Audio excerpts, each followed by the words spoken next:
నమస్తే. రాష్ట్ర వ్యాప్తంగా కూడా మొన్నటి వరకు పార్టీల నేతల మధ్య మాటల యుద్ధం చూసినాం.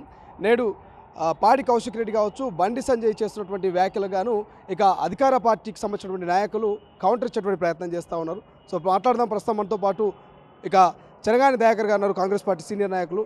సో ఎట్లా చూడొచ్చు దయాకర్ గారు, ఇటు బండి సంజయ్ కామెంట్ చేస్తున్నాం, మేము రాష్ట్రంలో అధికారంలో ఉంటే కేటీఆర్ను ఇటు కేసీఆర్ను అరెస్ట్ చేసేవాళ్ళని కామెంట్ చేస్తున్నారు. ఎట్లా చూడొచ్చు?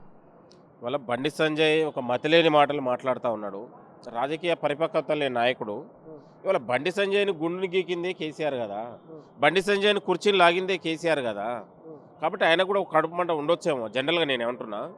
ఇవాళ మీరు 10 ఏళ్ల నుంచి అధికారంలో సెంట్రల్లో ఉంది. మీరు ఈడీ సిబిఐ ఉన్నటువంటి జాతీయ సంస్థలన్నీ మీ చెప్పు చేతుల్లో ఉన్నాయి కదా. మీరు అనుకుంటే కవితను 5 నిమిషాల్లో లోపటేయచ్చు. ఎందుకు ఈ దోబుచ్చులాట నేను అనేది? పిల్లి ఎలుకకు లాగా ఇచ్చేసి ప్రజలందరినీ పిచ్చోళ్ళని చేసింది బండి సంజయ్ కదా. కాబట్టి బండి సంజయ్ మాట్లాడేదానికి జనం చూస్తే నవ్వుతారు.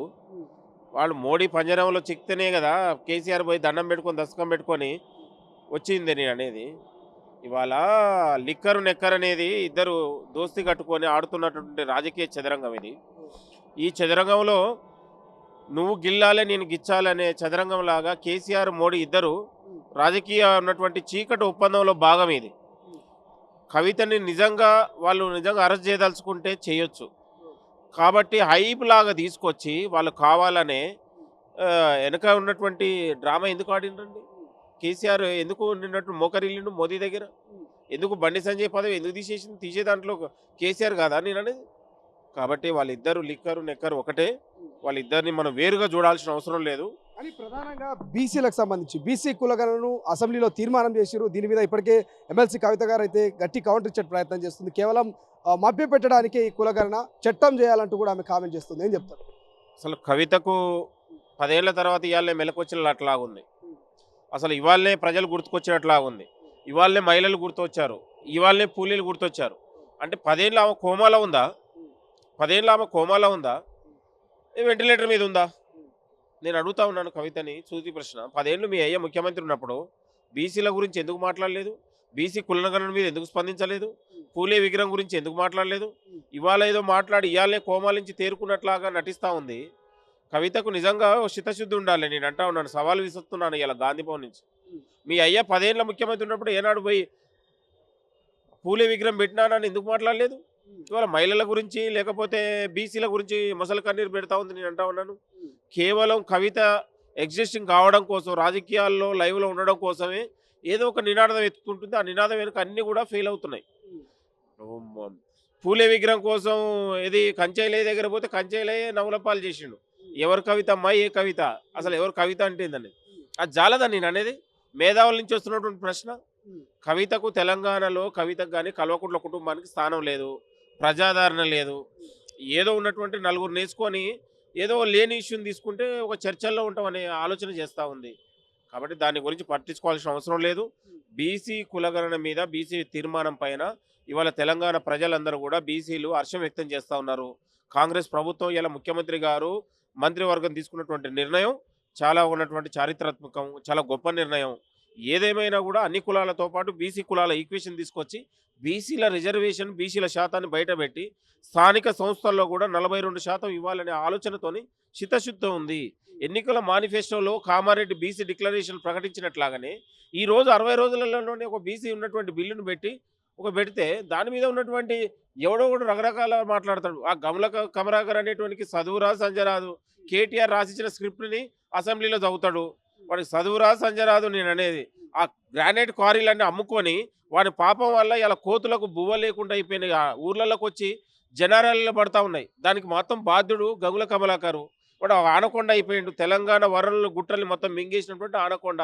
ఆయన ఒక బీసీలకు ప్రతినిధి. సిగ్గనిపిస్తుంది నేను అనేది. బీసీ ఫుల్ ఫామ్ తెలుసండి గంగుల కమలాకర్? ఏదైనా బీసీల గురించి మాట్లాడిండ గంగుల కమలాకర్? కాబట్టి దయచేసి వాళ్ళకు మనం సమాధానం చెప్పాల్సిన అవసరం లేదు. నిన్న రాష్ట్ర ముఖ్యమంత్రి గారు ఒక మాట అన్నారు, పాలితులుగా ఉన్న వాళ్ళని ఇవాళ మేము పాలకులుగా తయారు చేస్తూ ఉన్నాం. గతంలో ఎన్నడన్నా తయారు చేసిండా? బీసీలకు స్థానం ఉందా? బీసీలకు మాట్లాడే పరిస్థితి ఉందా? కేసీఆర్ దగ్గర మాట్లాడితే దొర మాట్లాడాలి, కూర్చుంటే దొర కూర్చోవాలి, వెనక ఉన్నటువంటి పాలేరులాగా వీళ్ళు కూర్చోవాలి. వాళ్ళకేం చిత్తశుద్ధి ఉండండి? నాకు ఒక కుటుంబంలో నలుగురు రాష్ట్రాన్ని వెళ్ళినటువంటి వాళ్ళకేం చిత్తశుద్ధి ఉంది? బీసీల గురించి మాట్లాడే నైతిక అర్హత కవితకు గాని, కేసీఆర్ గాని, కేటీఆర్ గాని లేదు.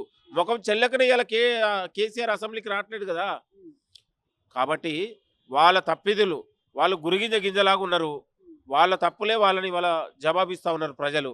కాబట్టి వాళ్ళకి మాట్లాడే నైతిక అర్హత లేదు. ఏం చెప్తారు? పాడి కౌశిక్ ఇప్పటికీ చెప్తా ఉన్నాడు, ముఖ్యమంత్రి రేవంత్ రెడ్డి గారు 6 నెలల్లో ఖచ్చితంగా జైలుకి వెళ్తారనేటువంటి వ్యాఖ్యలు చేస్తారు ఓటుకు నోటు కేసులో. ఏం చెప్తారు? పాడి కౌశిక్ రెడ్డి అనేటువంటి ఆల్రెడీ పాడి ఎక్కడానికి ఇచ్చేస్తేనే చచ్చి బతుకుతాని భార్యని కూతుర్ని తీసుకొచ్చి నేను జస్తా బత్తా నా శవం బయలుదేరుతుంది. పాడి కౌశిక్ రెడ్డిని పాడెక్కిస్తారా పాడెదించుతారా అనే పద్ధతిలో ప్రజల్ని కోరుకున్నారు కాబట్టి జనాలు ఎలగాసిరు. ఎలగాస్తే వీడు ఒకడు పుట్టిండాడ. అట్లా ఉంది పరిస్థితి.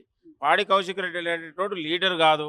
లీడర్కు తక్కువ ఉన్నటువంటి ఏమంటారు కదా, ఆ కేటీఆర్ కేసీఆర్ల దగ్గర మోకరిల్లుకొని వాళ్ళ కాళ్ళు ఒత్తుకొని వాళ్ళు ఏదో గెలిచిన తర్వాత ఏదో పెద్ద పెద్ద మాటలు మాట్లాడుతూ ఉన్నాడు. పాడి కౌశిక్ రెడ్డి అనేటువంటి ఒక లీడర్ అయ్యే స్థాయి కూడా లేదు.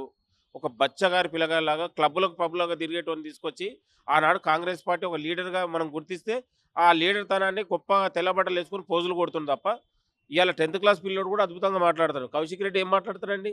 నేను అంటా ఉన్నాను, కౌశిక్ రెడ్డి మాట్లాడే కాంగ్రెస్ ప్రభుత్వం పైన మాట్లాడే స్థాయి ఆయనకు లేదు. నేను అనేది గుర్తుపెట్టు. ఫస్ట్ ఏదన్నా మాట్లాడాలనుకుంటే ఒళ్ళు జాగ్రత్త పెట్టుకొని మాట్లాడాలి. అసలు రాజకీయ ఓనమాలు నేర్చుకుంది అక్షరాభ్యాసం కాంగ్రెస్లో కదా ఆయనకు. లేకపోతే లీడర్ ఎక్కడి నుంచి అయ్యండి ఆయనకు? మనం అక్షరాభ్యాసం చేసి అంగిలాగేసి పంపించినాం మనం. కాబట్టి ఆయనకు మాట్లాడే స్థాయి లేదు. ఆయన ఒళ్ళు జాగ్రత్త పెట్టుకొని మాట్లాడే 6 నెలల జైలు ఎవడు మాట్లాడతాను నేను అనేది. 20 సంవత్సరాలు కాంగ్రెస్ ప్రభుత్వం ఉండబోతుంది. ఇవాళ ఒక నిర్దిష్టమైన పిల్లర్ వేస్తూ ఉన్నావు నేను అనేది. కేటీఆర్ కేసీఆర్ మేడిగడ్డ పిల్లర్లు వేసినట్టు కాదు. ఒక ప్రజా ఆదరణతోని ఇవాళ బీసీలు ఎస్సీలు ఎస్సీలు ఒక సోషల్ ఇంజనీర్ జరగబోతుంది తెలంగాణలో. పాలకులు కాబోతున్నారు. అంటే అన్ని వర్గాల ప్రజలలో ఒక స్థానిక ఉన్నటువంటి ఒక నాగార్జున సాగర్ డ్యామ్ లాగా నిర్మించబోతా ఉన్నాం మనం. కాబట్టి ప్రజలంతా ఇది కాదు. 10 ఏళ్ల పాలనలో ప్రజలు ఒక మాట్లాడే హక్కు, స్వేచ్ఛ, సమానత్వం, స్వయం పాలన లేక అల్లాడిపోయినరు. అది మర్చిపోలేరు. కాబట్టి వాళ్ళకు స్థానమే లేదు. మీరు గుర్తుపెట్టుకోండి. ఇక వాళ్ళ గండికి ఏమంటారుగా గండి పడ్డది వాళ్ళ డ్యామ్కి. ఇక అది ఆగదు, కూలిపోతుంది. అది కల్వకుంట్ల డ్యామ్కి గండి పడ్డది, అది ఆగదు. వలసలు వస్తూనే ఉంటాయి. మనం వద్దనుకున్నా వస్తారు. సార్ నేనుంటాం మనం వస్తానేటువంటి ఎవరిని వద్దంటాం? పార్టీ కోసం పని చేస్తే పని చేయండి అనేది. వచ్చే అవకాశం ఉందా ఎవరైనా ఎమ్మెల్యేలు కానీ అట్లా ఏమన్నా మీ పార్టీలోకి? ఒక జాతీయ పార్టీ, ఒక డెమోక్రటిక్ పార్టీ, మీ పార్టీ మీ సిద్ధాంతం నచ్చింది, మీ పార్టీ అంటే మాకు ఇష్టం అంటే మనం వద్దంటాం. అది ఎవరైనా రావచ్చు. కాంగ్రెస్ అనేది ఒక విశాలమైనటువంటి వేదిక, ఒక ప్రజాస్వామ్య పార్టీ. ఈ దేశంలోనే అన్ని కులాలు మతాలు సమకాలీనటువంటి ఒక రాజకీయ వేదిక. ఈ రాజకీయ వేదికలో నేను ఒక ప్రజల కోసం సేవ చేస్తుంటే ఎవరైనా రావచ్చు. కాబట్టి తెలంగాణలో ఎవరు వస్తున్నా మనం వద్దన్నాం. పార్టీ నియమ నిబంధనలతో పాటు పనిచేస్తారు. Thank you so much. ఇది మొత్తం మీద ఇక అధికార పార్టీ నాయకులంతా కూడా ప్రతిపక్ష నేతలకు గట్టి కౌంటర్ ఇచ్చేటువంటి ప్రయత్నం చేస్తూ ఉన్నారు. సో చూద్దాం మరి రానున్న రోజుల్లో పార్లమెంట్ ఎన్నికలు.